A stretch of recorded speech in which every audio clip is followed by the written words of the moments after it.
Located 20 minutes north of Augusta is the small town of Vassalboro. Vassalboro has a similar story to a lot of other rural towns, in which a large manufacturer opens a factory and the town grows around it. This is evident while strolling through this quaint town when you begin to look at the buildings proximate to the mill. Homes and shops were placed in such a way to provide workers with easy access to their necessary amenities as well as the workplace. The Olde Mill, as locals refer to it, functioned much like the heart of this town, and when speaking to the owner, Ray Breton, he will tell you a similar story. The mill made this town. Today, we are investigating this historic monument to early manufacturing. This is the Old Vassalboro Mill. We started off the hunt pretty early in the day. We showed up at the mill around 2:45 in the afternoon, as our appointment to speak with Ray was scheduled for 3 p.m. We spent our time waiting in the clothing gift shop located right outside the mill's entrance, and spoke with the kind shop runner there named Linda. She told us stories about the mill and was willing to participate in our talk of the paranormal. 3 p.m. came and passed, and instead of waiting for Ray, Linda let herself into the mill, with his permission of course. And we got our first view of the inside of the giant mill. Immediately when you walk in, you are greeted with the main lobby area, full of items such as an old broken down soda machine and various old photographs littering the halls. You are also greeted with a numerous amount of smells, such as old wood, musty and pungent from the years, and also the smell of light cigarette smoke. We soon disbarred ourselves, each taking different hallways to look down and investigate. It was hard to describe, but personally it felt as if the mill was leading my body down different corridors on its own accord, trying to suck me into its endless maze. During this time, we felt and heard many different things. The hairs on our arms and on the back of our necks stood on edge at all times. At one point, right above one of the trucks that sat in the middle of the main hall, a resounding crash came from upstairs. We had yet to meet with Ray, so we decided it was best not to check it out at that time. Soon, Ray showed up, apologizing for the delay. As soon as he walked into that mill, he was an immediate energy that you could physically feel. It felt as if the air changed around you, as if the building was suddenly awoken from a deep sleep. He launched us into the history of the mill, how he had grown up near it, and how he decided to purchase it one day so that some corporate bigwigs couldn't get their hands muddled into their quaint town. Something that struck me as odd and also fascinating was just how much he cared about the mill. He called it the house, not the building nor the mill, just simply the house. He also stated how he felt connected to the mill, as if he had been there before. He described feeling that he was meant to do something with the mill, and he wasn't sure if he was going to complete it in this lifetime or next. All we knew was that Ray loved the mill, and the mill, as you could feel in the building, loved him back. He walked us around after 30 or so minutes of talking. He took us upstairs where he holds baseball and softball practice for the town children. The upstairs is littered with batting areas and mats meant for practice. It was quite amazing to see something so large and functional in an old mill. He took us around to the other side of the top floor, where the offices used to be. As he walked us around the narrow hallways, it felt as if something was always at our backs, waiting for us to turn around. At one point, as Ray was leading the group, he suddenly disappeared. We had gone around one corner and he wasn't on the other side. We all stopped, puzzled, and a few of us joked that perhaps it was Ray himself, who was a ghost. 10 seconds later, he popped out of an adjacent room with a wide smile. "Don't take your eyes off me," he said, eyes twinkling. "If you do, you could lose me. I know this house like the back of my hand." We continued on, laughing and enjoying Ray's presence, and soon made our way down to the basement. The basement felt endless and packed full of items. Vintage cars stood still and covered in plastic, being preserved from weather and time. A woodworking area sat nestled in the corner, planks of wood making everything smell like a barn. Everything was bright and open in this section of the basement, and everyone felt sort of at ease. That is, until we went into what we aptly named the Red Room. Behind a large red barn door that hung on the wall was another part of the large basement. Except in this section, it felt the complete opposite of the other side. It was almost pitch black at 4 o'clock in the afternoon, and it smelt heavy and wet, as if it was almost underwater. A few of us, including Jack, Josh, and I, immediately felt uncomfortable in this room. We didn't know what awaited us later that night, so we thought nothing more of it. We should have taken those dark feelings as a sign, but we still carried on. Our last stop on the tour was the sub-basement. Quickly, we realized how hard it was to get down there. as you had to take a staircase and a ladder to get down.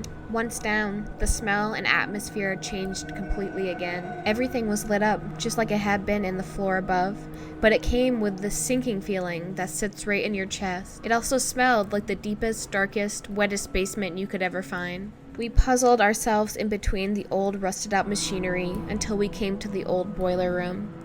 A deep pit where the machinery had lived before sat before us. Looking down into it felt as if you were looking into a bottomless cavern. Right in front of that pit sat a large tunnel opening that also looked bottomless.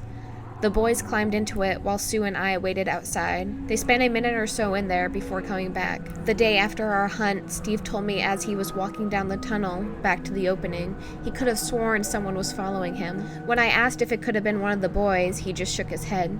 I was the last one in line, he said. We quickly made our way back upstairs, excited and nervous for the night that laid ahead. Ray told us we were free to stay as long as we liked, however let us know that the best time to stay until was at least 10 p.m. When we asked why, he grinned again. He told us that was when the mill really woke up for the night. Hey, what the scariest things happened so far to you?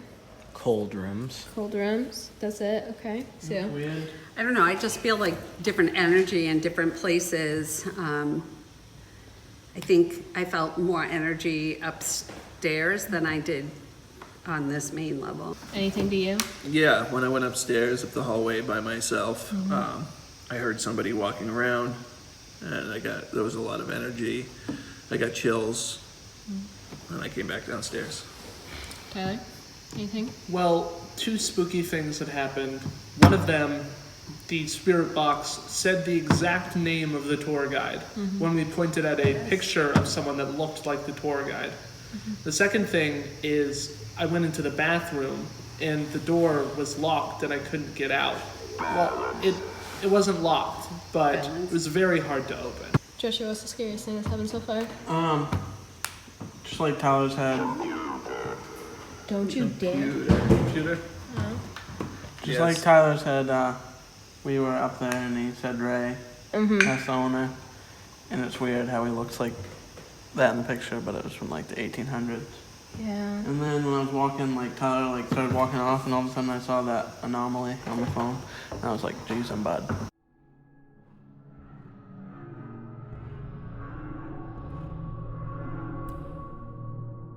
Throughout our investigation, we encountered several pieces of evidence.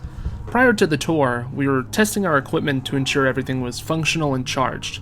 My father, Stephen, had taken the SLS camera into the main hall for a test. The SLS camera, it projects over a million tiny invisible dots into the surrounding area, and the theory as it is to work is the camera is then able to create the structure of a human by determining the distance of each manipulated dot in that space. So Stephen set up the SLS camera in several areas, but began to focus on an old elevator shaft. It is very easy to debunk this evidence as the camera picking up on the shape of the actual door, which is exactly what we did at the time. However, after our hunt, we came to the realization that it looked as if the figure was trying to open the latch to the elevator shaft, as if he was trying to get in.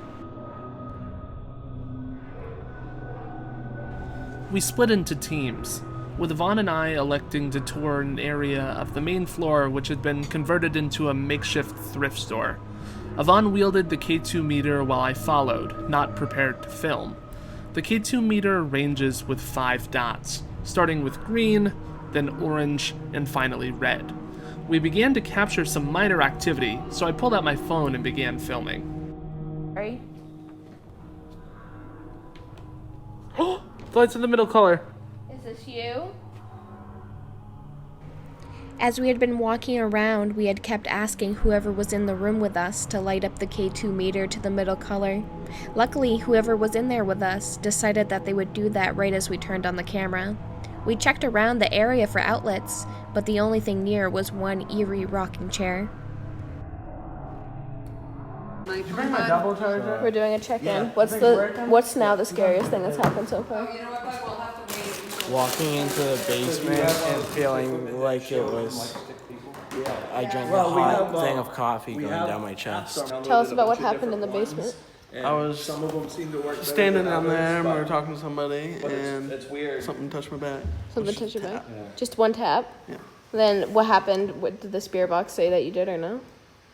Yeah, they said they did tap me. They did tap you? They wanted us to leave.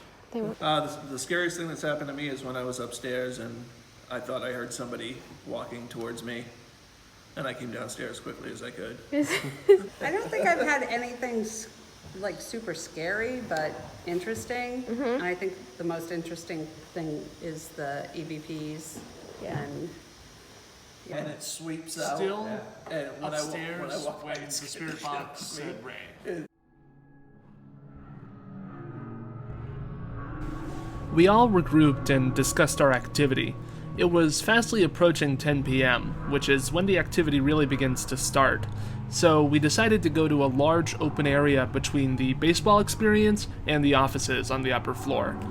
We started a spirit circle, in which we all sat facing inward with the spirit box in the center, each asking the spirit box a series of questions. As it was quite dark, we all began to notice things out of the corner of our eye and hearing noises. Sooner or later, the questions all began to circle around Jack. The box called him out by name on 3 occasions, and he complained of being touched. And it appears that whatever was present was draining both Jack and Yvonne. So, Jack, we've been at the mill since 3:30, and it is now 10 o'clock. How are you feeling? Very weird. My body feels very weak. Like I can't really do anything. Keep closing my eyes. A lot of the activity today has been centered around you. Can you talk a little bit more about that? Ever since they started touching like my shoulders and my elbow and my back, it's like a sugar crash. My whole body just went So down. we got here around 3, and it is now 10 o'clock. How would you sum up your night so far? It's been very good. There's a lot of stuff going on, I can tell. I feel like it's drawn from me and from a few of the other of us in the group. Just feel like something's been taking my energy. I know I've been walking around all day, but I'm never this tired, even if I walk a whole day around like a city or something. It feels like my eyes keep closing. Sometimes it feels like I'm not even looking through my own eyes. I don't know if that's just because I'm tired or if I'm disassociating or if it's something else. When you say not looking through your own eyes, can you elaborate? It's kind of like my eyes defocus and it feels like I'm looking through something else. Again, I do have problems with disassociation, but it hasn't freaked me out too bad. Just very tired and ready to go to bed. Feeling alright, a little, feel like strained a little bit, feel like some of my energy's gone. I had somebody tap me on the shoulder, and since then I felt like it took quite a bit of energy out of me, and I could see Jack got tapped in the arm and now he's got no energy left. Definitely getting it from somewhere. Keep seeing shadows, orbs. I think they're good, just like Ray said. And I think they want to know. Do you think As much we've as us. I think they want to talk to us, and everything's good. captured any good evidence tonight? Oh yeah, talk to people, seen all the orbs. Definitely a great experience. I feel like a lot of people have seen a lot of stuff. Have you seen a lot of stuff? A lot of the evidence has come from the spirit box, and I've seen a couple things out of the side of my eye, but like nothing really definitive yet. You know, the odd thing is I'm not as drained as you or Josh or Jack, and I've been walking around the same, if not more. You were touched. I haven't been touched. I haven't been, communicated with directly, so I think that's a factor. And so, do you think we got a lot of good evidence today? I think we did. A lot of the spirit evidence. Yeah, that's a Febreze. So that was quite an experience. It was most certainly unlike anything I have ever been involved in before. Big shout out to Ray Breton for allowing us into his home.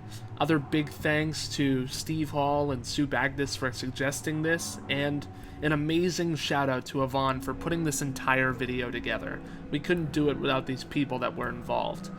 I am incredibly excited for our future encounters. You can expect more footage, more equipment, and hopefully more good evidence. This has been The Haunted Halls. I am Tyler Hall. Thank you for watching, and have a good night.